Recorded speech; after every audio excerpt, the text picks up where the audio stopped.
मतलब मैं अल्लाह तौबा, हमारी टीम ने फौरन ये क्या बोल दिया। ओके आगे चलते हैं, कुछ और वैरायटी दिखाती जाओ गुड़िया। और ये इसके साथ स्क्रंचीज थोड़ा वगैरह मजाक भी भी बनाए हैं। ओके ये क्या ये स्क्रंची पोनी, बैंड, पोनी भी है, पोनी आदमी भी पोनी पहने, टेल, जैसे भी पहने बच्चों को इसको। पोनी टेल अच्छी लगती है। और हाँ, और की चेन्स, की चेन्स यू वांट, आप लोगों को चाहिए, कांटेक्ट करें फेसबुक आईडी, फेसबुक इंस्टा दोनों पे अरीबा आर्टिस्ट्री के नाम क्या से। नाम से? अरीबा आर्टिस्ट्री। अरीबा आर्टिस्ट के नाम से आप कांटेक्ट करें इनसे तो ज़रूर। और क्या नहीं कुछ रहेगा।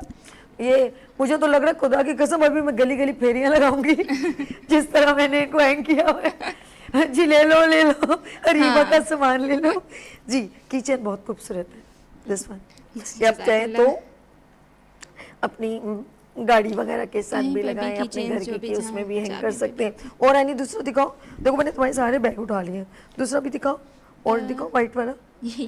ओह कोई बात नहीं, कोई मसला नहीं, ले ओके दिस वन। और वो बड़ा वाला कितने प्यारे लग रहे हैं ना, सो स्वीट।